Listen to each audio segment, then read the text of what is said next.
राजस्थान की अरावली पहाड़ियों में बसा है एक छोटा सा गांव भैरवपुर। भैरवपुर गांव की रातें रहस्यों से भरी हैं। केशव की चाय की दुकान भैरवपुर की शामों का दिल थी। आज रात जब सूरज डूब रहा था, गांव के कुछ लोग वहां इकट्ठा हुए, पर वे इस बात से अनजान थे कि उनकी बातें एक यक्षिणी सुन रही थी। जल्दी कर केशव, और कितनी देर करेगा? सब्र कर शिवलाल, ये चाय इंतजार के लायक है। तेरी बकरियों के दूध जैसा पानी नहीं है इसमें। ये सुनकर सब हंसने लगे। उनके बीच देवेंद्र बैठा था। उसने कहा, केशव, क्या तुमने कल रात वो आवाज सुनी? जैसे किसी औरत की हंसी उपवन से आ रही थी।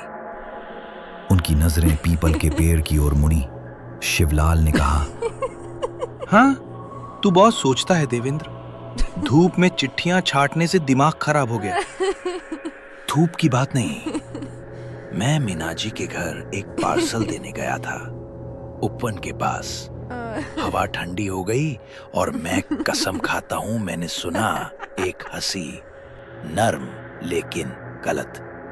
तू पहला नहीं है जिसने उसे सुना देवेंद्र, वो यक्षिणी है। ये शब्द हवा में भारी होकर लटक गया। भैरवपुर की यक्षिणी कोई साधारण भूत की कहानी नहीं थी। ये बकवास मत शुरू कर। ये कहानी बस बच्चों को बगीचे से दूर रखने के लिए गढ़ी गई है। मेरे दादाजी ने उसे देखा था, जानते हो? एक जवान लड़का था।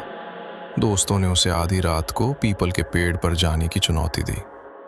वो भागा, लेकिन फिर कभी वैसा नहीं रहा। 1 महीने बाद मर गया, उसका नाम बड़बड़ाते हुए। मैं कहता हूं मैंने उसे सुना। तभी वहां विक्रम आया। ये विक्रम था, 16 साल का एक लंबा दुबला लड़का। उसने कहा, अगर वो असली है तो कोई कुछ क्यों नहीं करता, जैसे उसे भगाने के लिए पूजा की कोशिश हो चुकी है लड़के। सालों पहले एक साधु आया, मंत्र पढ़े, फूल चढ़ाए। अगली सुबह उसे पीपल के पेड़ के नीचे पाया गया। उसका चेहरा डर से जमा हुआ। अगर ये यक्षिणी इतनी खतरनाक है तो मैंने उसे क्यों नहीं देखा? मैंने सालों तक बगीचे के पास काम किया है। शायद उसे तुझ में दिलचस्पी नहीं। मैंने सुना कि वो सिर्फ उन्हें दिखती है जिन्हें वो चुनती है, जो बहुत पास भटकते हैं या जो उसे गलत करते हैं। वो क्या चाहती है ये यक्षिणी?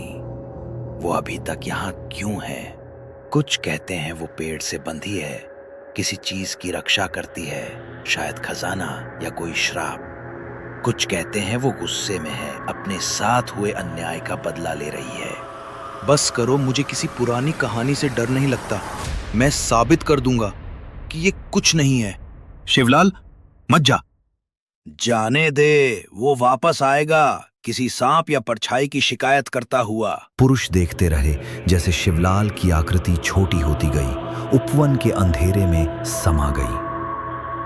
पीपल का पेड़ विशाल खड़ा था। उसकी पत्तियां धीमे से सरसराती थीं।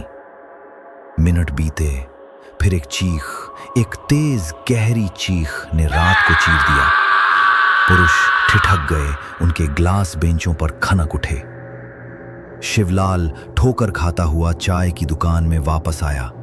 उसका चेहरा राख जैसा, आंखें डर से जंगली। हाँ, वो असली है। मैंने उसे देखा पेड़ के नीचे। उसका चेहरा इतना खूबसूरत, लेकिन उसकी आंखें वो चल रही थी। उसने मेरा नाम पुकारा। उसने कहा, तू नहीं जा सकता।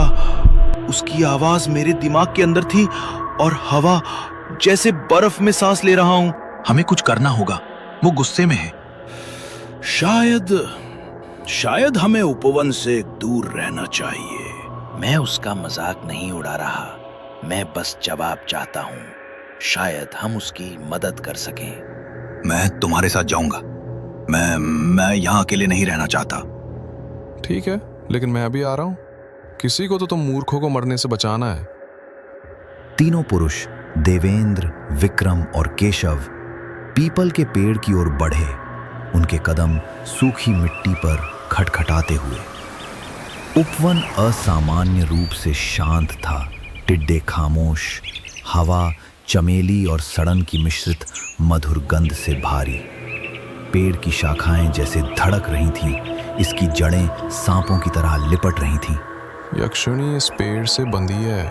तुम्हें नहीं पता ये निशान क्या मतलब रखते हैं? क्या तुमने सुना? एक गीत जैसे लोरी। वे ठिठक गए। एक नरम मधुर आवाज उपवन में तैर रही थी। इसके शब्द अस्पष्ट लेकिन भयावह, जैसे आधी भूली याद, ये पेड़ के दूसरी ओर से आ रही थी।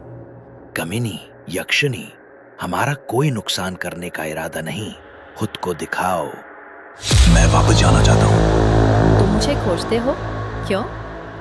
हम तुम्हारी मदद करना चाहते हैं। हमें बताओ तुम्हें क्या चाहिए। मदद? तुम वो नहीं मिटा सकते जो किया गया। मेरा दिल चुराया गया, मेरा जीवन छीन लिया गया। अब मैं वो लूंगी जो मेरा है।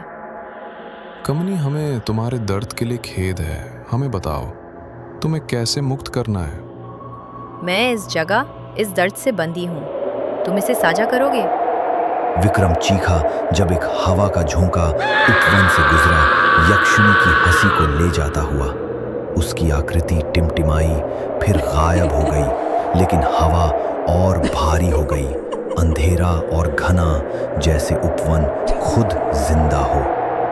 भागो,